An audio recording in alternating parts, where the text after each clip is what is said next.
আসসালামু আলাইকুম দর্শক মন্ডলী, আপনাদের সবাইকে স্বাগত জানাচ্ছি আজকের প্রহর প্রভাত সংবাদ শিরোনামে। আজ ৩ জুলাই ২০২৪।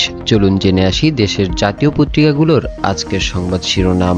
শুরুতেই থাকছে প্রথম আলো। চীন নিবিড় কৌশলগত অংশীদার হতে চায়, ঘুরে ফিরে সেই ইরি নির্ভরতা। কোটা বাতিলের দাবিতে অবরোধ, রেল ও সড়কের ৯ প্রকল্পে চীনা ঋণ পেতে আগ্রহ। সাবেক অতিরিক্ত আইজিপি ও স্ত্রীর অপরাধ লব্ধ আয় ৬২ কোটি টাকা। ঘষামাজা করে নিজের নাম কেটে দেন সাবেক ডিসি। অর্থমন্ত্রী বললেন, শিক্ষকদের আন্দোলন অযৌক্তিক। কয়েক দফা বন্যায় বিপর্যস্ত সিলেট অঞ্চল, সাজেকে আটকা কয়েকশো পর্যটক। বেনজির ও মতিউরের সম্পদের হিসাব চেয়ে দুদকের নোটিশ। সাবেক অতিরিক্ত আইজিপি ও তার স্ত্রীর অপরাধলব্ধ আয় ৬২ কোটি টাকা। বাংলাদেশ প্রতিদিন।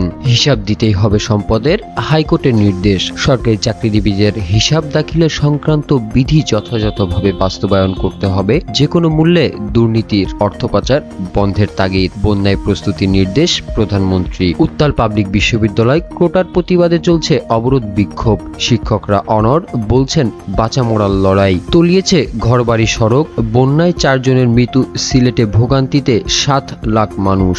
হাসপাতালে থেকে বাসায় ফিরলেন খালেদা জিয়া। দৈনিক যুগান্তর। সরকারি কর্মচারীর সম্পদের বিবরণীর বিধি কঠোরভাবে মানার নির্দেশ। সার্বজনীন পেনশন স্কিম প্রত্যয়ে আন্দোলনকারীরা অনড়, ব্যাখ্যা প্রত্যাখ্যান। বেনজির মতিউর পরিবারের দুর্নীতি সম্পদের হিসাব চেয়েছে দুর্নীতি দমন কমিশন। বন্যার আশঙ্কতা, কর্মকর্তাদের সতর্ক থাকার নির্দেশ প্রধানমন্ত্রীর। অবৈধ আয় ৬৬ কোটি টাকা। শামসুদ্দোহা ও স্ত্রীর বিরুদ্ধে চার্জশিট। দৈনিক ইত্তেফাক। দর্শক মন্ডলী, আপনারা সবাই দেখতেই পাচ্ছেন যে সরকারি কর্মকর্তাদের সম্পদের হিসাব দিতে যে হাইকোর্টের যে নির্দেশটি করা হয়েছে, আসলে সব কয়টি জাতীয় পত্রিকাতেই কিন্তু আজকে শিরোনামে আমরা এই খবরটি সবচেয়ে বেশি দেখতে পাচ্ছি। তার পাশাপাশিও রয়েছে বেনজির মতিউর সহ পরিবারের সম্পদের হিসাব দিতে নোটিশ। এছাড়াও আরো বেশ কিছু খবর রয়েছে, যেমন সম্ভাব্য বন্যা মোকাবেলা করতে প্রস্তুতি নেওয়ার নির্দেশ প্রধানমন্ত্রীর। এই বিশেষ কিছু খবরগুলো কিন্তু দর্শক মন্ডলী আমরা সবাই দেখতে পাচ্ছি আজকের জাতীয় পত্রিকাগুলোর শিরোনামে উঠে এসেছে। এছাড়াও আছে, লাশ শনাক্ত না হলে সব তদন্ত নিষ্ফল। টাকা না দিয়েই বিদেশিরা পণ্য ছাড়িয়ে নিচ্ছেন।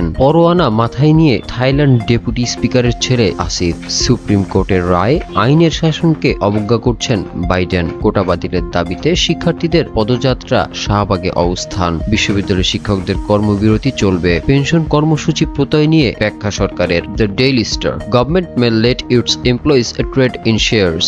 MPs blast government for sorry state of banking sector. Public universities slip into turmoil. Load shedding despite a lower demand. 10,000 megawatt sitting idle for fuel shortage maintenance. সুধী দর্শক মণ্ডলী, এতক্ষণ শুনছিলেন প্রহর প্রভাত সংবাদ শিরোনাম। আপনাদের সঙ্গে ছিলাম আমি হাসান। নিত্য নতুন তাজা সকল সংবাদ পেতে যুক্ত থাকুন প্রহরের সাথেই।